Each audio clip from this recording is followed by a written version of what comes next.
It's 2nd of September 2012. Desmond Miles, known as Subject 17. Okay, in this game the present day arc isn't quite interesting, so maybe we skip that, okay? It's just Desmond talking, then going to the Animus, then sleep. So, Desmond relives the life of his ancestor, Altair ibn Lahad. It's 1191 AD, the time of the Third Crusade. Altair and Al-Saif brothers are in Solomon Temple in Jerusalem. After a quick failure in retrieving an artifact, Altair runs to Masyaf, assassin's fortress hidden on the top of a mountain. He tries to tell he failed, but Malik, one and now only Asyaf brother, shows up with one artifact more than Altair and one arm less. After a quick siege with a leap of fate and deathly trap, Altair is stabbed by Al-Mualim for betraying the assassin's community. Desmond. Desmond wakes up, goes to his room like a good boy, eavesdrop like a bad boy, and goes to sleep. Strange signs. Next day, again, he talks, then goes to Animus. Altair is alive. Big shock. He is level 1 again. He goes to the village and goes to the tutor basic training because he is novice again. One eavesdrop, theft, and assault and battery later. His master kills the poor guy and gives Altair level, basic equipment and job to do. Al-Mualim sends Altair on hunt for the 9. First target is Tamir, black market weapon supplier in Damascus. All preps to assassinations look almost the same. Altair arrives at Assassin's Bureau, talks to the Rafik in Bureau, goes on a couple of investigations, then receives a white feather as a permission to kill the target. To kill Tamir, Altair arrives at Souk al-Silah.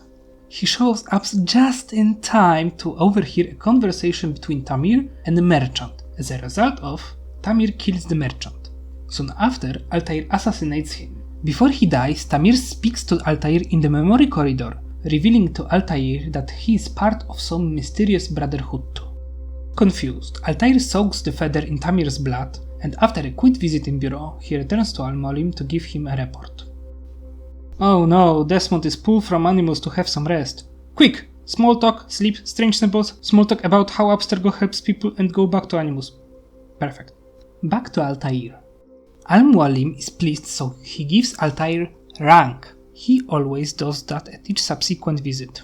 And denies him more explanation about Tamir's mysterious brotherhood. No time to think, Altair, go do your job. So Altair is sent to Acre and Jerusalem to eliminate 2 more targets. Altair goes to Acre first, where he needs to kill Garnier the Naplouse, Grand Master of Knights Hospitaller. In Acre's bureau he meets Jamal, a very nice Rafik, repeats the pattern and goes to the gates of Acre's hospital. When he arrives, obviously, one of the Garnier patients tries to escape, but the Hospitallers catch him. Garnier himself appears and talks to the patient who seems to be terrified. When he shouts that he will try to escape again, Grandmaster orders his knights to break both of the patient's legs. Medieval medicine. Later, when Garnier is looking after his patient, Altair strikes him. Before he dies, Garnier reveals to Altair that he was just trying to heal the minds of his poor patients, so breaking legs is okay. Which of course raises doubts in Altair. He returns to Jamal to share his doubts with him, but Jamal doesn't want to hear about it. Instead, he sends him to Masyaf to report to Al-Mualim. Next target is in Jerusalem. He is called Talal and he is a slave trader. Jerusalem's Rafik is Malik, which makes this situation a little bit awkward. He is angry with Altair, but after a short exchange of malice and quick investigation, Altair is sent to kill his target. Before Altair can strike Talal, this man must talk about how he lured Altair in this place. Classic villain speech, I brought you here. After few obstacles, Altair reaches Talal and stabs him right in the throat. Talal in the memory corridor explains that his slaves are rather bad at doing good labor. It's fishy for Altair, who goes back to Malik, who of course is mad at him and sends Altair to the old man. Oh look, it's Desmond again. Go back to sleep, Mr. Miles, you are boring, and Animus is overheating. Here is one interesting piece of dialogue in present times. Dr. Vidic explains that Abstergo/Templar Order is controlling inventions, but they do not invent them, they find them. Mysterious, isn't it? Never mind, back to Altair. Altair is given 3 new targets. those who governed cities in absence of King Richard Lionheart and Salah Addin. Altair follows the known pattern, first Damascus, then Acre, then Jerusalem. In Damascus, the target is Abul Nuquod, the wealthiest man in the city. Altair gets himself to the Abul's party for financial supporters of the Holy War. There is so much splendor that the fountain runs down with wine. Abul starts his speech, which at first seems to praise the supporters, but quickly takes a completely different turn. Wine turns out to be poisoned, and Abul orders to kill every participant of the party. Nonetheless, Altair catches him and kills him. After whining how ugly he is, Abul explains that his plan was to steal money for financing war to support his mysterious cause. He compares himself to Altair, lesser evil for greater good. Altair disagrees, but again, he's in doubt.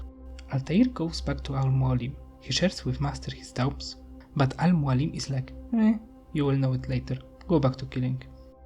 In Acre, Altair must kill William of Montferrat, regent of King Richard. To do that, Altair arrives at Acre's stronghold's gates, blended into the crowd. He listens to King Richard's and William's argument. King Lionheart rides away, and Altair follows the angry regent. After reaching rooftops, our protagonist interrupts harsh reprimands and jumps on the target. Will reveals to Altair that he didn't steal the food and harshly treated the people of Acre, but saved food and prepared those people for leaner times. He laughs that Altair won't redeem the city, but damn it. Altair is pissed that he has no answers, so he gets angry at Al-Mualim and demands to have them. Al-Mualim reveals what connects all Altair's targets. All of them are or were Templars, even the Muslim ones. And bad Templars want to Holy Land for themselves. Last target for this memory sequence is Madj, Saladin's servant in Jerusalem. Jerusalem means only one thing, meeting Malik. He is now much nicer to Altair, but still kinda dickish. But they get along, and soon after, Altair shows up at an execution. Madj is speaking to the crowd about crimes of people that are about to get executed, when Altair jumps on him. Madj is, well, batshit crazy. He worked with Templars to acquire power. He killed those people because he could, and because it was fun. Yeah. Desmond gets out of the Animus. Dr. Vidic is pissed because there is a rescue attempt. To be clear, assassins will try to recapture Desmond. What does it mean? Nothing. They just talk about it, and Desmond goes to bed. Altair and Al-Mualim talk about Peace of Eden. Mentor describes it as a powerful tool to make miracles such as parting the Red Sea or other ones mentioned in the Bible. It also allows its wielder to control human minds, but for Altair it looks just like a piece of silver. Nevertheless, it can't fall into Templar's hands, so Altair must finish his work. This time, Altair travels to Acre first, to deal with Sibrand, Grand Master of Knights Teutonic. Altair is blended into the crowd, and he witnesses angry Sibrand accusing the innocent priest of being an assassin and killing him. Few moments later, Altair stabs Sibrand. Teutonic Grandmaster reveals that there is no afterlife and he is an atheist. All because of the Peace of Eden. It supposedly is a proof that life on Earth is the only one we have. He also reveals that the sea blockade's purpose is to block support of European reinforcements to interrupt Templars' plans, freeing Holy Land from tyranny of fate. Confused, Altair returns to Jabal, but he can't help him. So our assassin travels back to Masyaf. Al-Mualim shares with Altair the true nature of his plan. All Templars who know about the Peace of Eden must be killed, otherwise they will not stop until they reclaim it. So, Altair visits Damascus for the third and last time to kill Jubair al-Hakim, who orders his people to burn books in giant stacks. To take him down, Altair arrives at Madrasah al-Kalasah. In the memory corridor, Jubair explains that he burned books because they caused crusades and jihads, and it's lesser evil. Desmond eavesdrops that he will be taken care of as soon as Abstergo get what they want. Not surprising, but unwelcome news. Well, they might kill him, but sleep is important. Next day, Desmond is shocked that his story doesn't match with his experience in Animus. He is so dumb that Dr. Vidic has to explain to him that you can write lies in books, but you can't lie to memories written in your DNA. Al-Mualim explains that he finally understands Templars' plans.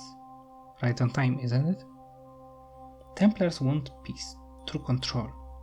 That is unacceptable for the Brotherhood. To finish his work, Altair travels to Jerusalem to end it once and for all. He visits the bureau where he expresses his sorrow to Malik. They finally agree with each other and become friends.